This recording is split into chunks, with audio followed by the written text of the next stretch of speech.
I know what you're thinking. Nikki's lost her mind. Nicola already did a review of the Fiat 600e. One, possibly both of those statements are in fact correct. However, you might notice something different. We're not in Italy, no. It's grey, which means we are, of course, in Great Britain. So this is the first time we're testing the car on the Great British Road. So I am here to find out if this lovely little motor has the essence of La Dolce Vita, because I think we all need a bit of sweetness in our lives without the calories.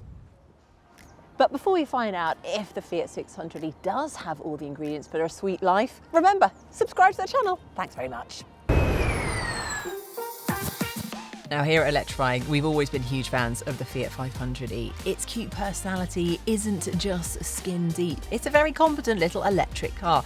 And little is the right word, because while supposedly you can squeeze 4 people in it, it's not a particularly elegant way to transport your friends. And, well, I mean, in terms of getting car seats, kids, all of their stuff, it ain't happening.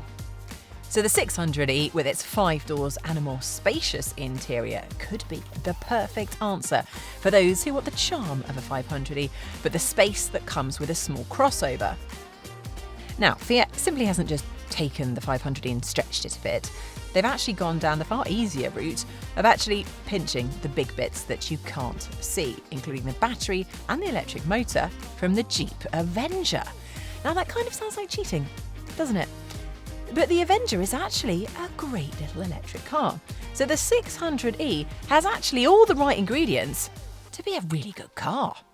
Now, it's got all the good bits of the Fiat 500, but obviously it's a little bit bigger. It still has that kind of cutesy charm, but we gotta talk about the eyes. What's going on? And the expression, actually, generally.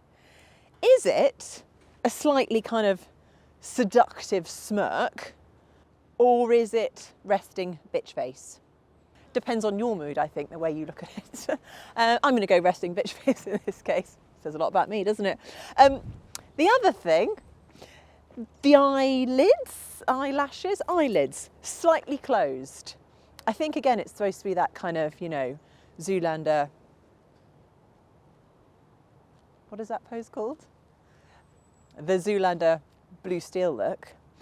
But I feel like they actually just look a bit dopey, like the eyes are kind of half asleep, like a kind of half asleep Angry Bird. 10 out of 10 for this. The mascara flick that I can never get the right angle on. So whoever did that, if you could come do my makeup, that would be fab. 50 centimetres longer than the 500. 50 centimetres well used, I would say. It's got presence, doesn't it, this car? It's still compact, got presence, but it's not too much of a handful. Unlike some people I know. Manos. Now, Fiat is making a big song and dance about the colour with the 600e. Apparently, it's embracing its dolce vita spirit by ditching grey. Too many car makers paint their cars in boring shades, believes Fiat. And that's why you can now choose from some very bright colours. They come with rather fancy names too. So orange is called the sun of Italy. But I thought the sun was yellow. Anyway, the sort of greeny blue colour is the sky of Italy. Again, I thought the sky was like a pale blue. Anyway, the sea of Italy is a bluey greeny colour too. And then there's the earth of Italy, which is, well, actually it's kind of grey. Oh, I'm so confused. Here is a little known fact for you. Now, the Fiat 500 that we all know and absolutely adore was, of course, that original car that put families on the road. It put Italy on the map when it came to cars, and it spread like wildfire around the world. We absolutely loved it, and we fell in love with the model. However, 2 years previously, the 600 was born. So actually, the 600 was the forerunner to the 500, and I think most people think it's the other way around. This is what us Brits like to call the boot, and there is 360 litres of this stuff, which means it's kind of small. It's actually smaller than the VW ID3. It's smaller than the MG4. However, it has a variable floor if you get the Prima version. Ta-da! I like to call it the hidden floor because you can hide things in there, like treats or charging cables. What else can I show you? Oh, I know. The seats, they fold in a 40-60 fashion, which is always handy when you need to put loads of cargo in the car. Oh, this is just a reminder, 600, the model you're driving. And of course, at the touch of a button, your boot closes. I do like that. And just in case you have forgotten again, there's the 600 with the Italian flag to remind you that this is the Fiat 600e. Okay, well, back here, I was hoping I'd have a bit more space, but it's still a bit claustrophobic. Definitely bigger than the 500, that's for sure. But well, you can see where the seat position is and how much space there is between my knees and the front seat. I'm actually running a Vauxhall Mokka E at the moment, and I would say that's slightly bigger in the back. I mean, as you can see, this opening is quite narrow. And if you're trying to get car seats in, kids, it's going to be a battle. I mean, it's always a battle putting kids in a car seat, but putting their mood and tantrums to one side, it's still going to be a bit tough. But once they're in, they're not going anywhere. Other thing to note back here is you've got a lovely little USB-C port, which is very useful. However, it only comes in the top spec. But other than that, it's a nice place to be. It feels expensive for quite an affordable car. And I do quite like, if you see the stitching on the seats back here, it does say Fiat, which you might think is a bit too much brand in your face. But the way they've done the stitching, it's kind of subtle and it looks kind of cool. I like it. It's more like a pattern, but if you look closely, it says Fiat. Well, that is the rear space. Probably the last time I'm going to sit in this position, to be honest. Time for the front. That was clever, wasn't it? Now, if you look quite hard, the bottom part of this dash, you will notice it looks a bit like the Jeep Avenger. And that is because bits have just been pinched from the Jeep Avenger. Whether that was a good idea or not, I'm not 100% sure. I mean, down here is where your drive selector is. It's an all right place for it, I suppose. This funny little cubby iPad cover, I just don't understand. Has also been stolen from the Avenger, which definitely should have stayed. The rest of it, though, you can tell it's been inspired by the Fiat 500 because it does have that retro feeling about it. I love this ivory finish up here. Now, this is La Prima version, top spec version, therefore you get it in ivory. If you go for the entry level red, this part will actually be the same colour as the body paint, which is quite nice, but I prefer it in ivory. Up front here, we've got your lovely digital display right in front of the driver position. Got all the information you should hope for. Infotainment system, nice and easy to use. Now, you only get sat-nav on the top spec car, but let's be honest, who uses that? Luckily, wireless Apple CarPlay and Android Auto are standard on all the models, so just stick with that.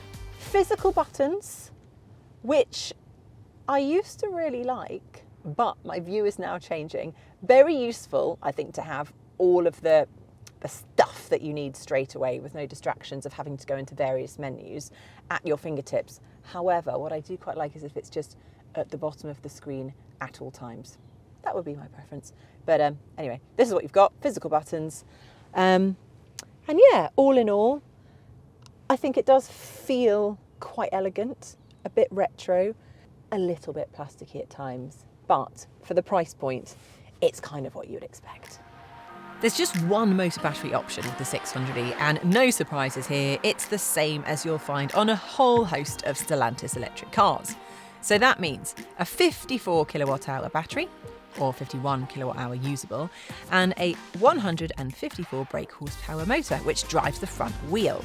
This is good for a range of up to 254 miles in the cheaper red model, or 252 miles in La Prima.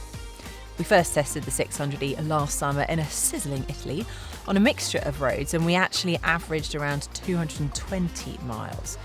Now, in a colder UK in the winter, we've actually been getting closer to 200 miles. Fiat does throw in a heat pump as standard though, which should help in those cooler temperatures.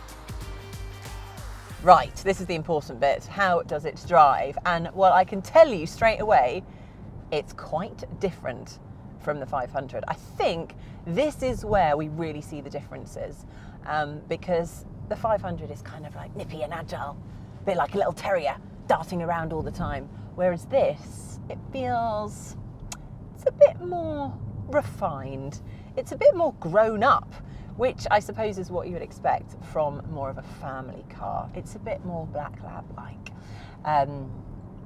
I don't know why I'm using dog analogies, because they've really got nothing to do with dogs, but there you go. Now, in terms of handling, steering's quite light. I feel a bit disconnected to the road. It's okay, but just a little lighter than I would like. That kind of goes for the braking as well. You really have to kind of thump on the brake pedal to stop. What I do like is you've got the B button for the regen. Now that is the mode that I just have it on permanently, because it means I don't have to use the brake pedal as much.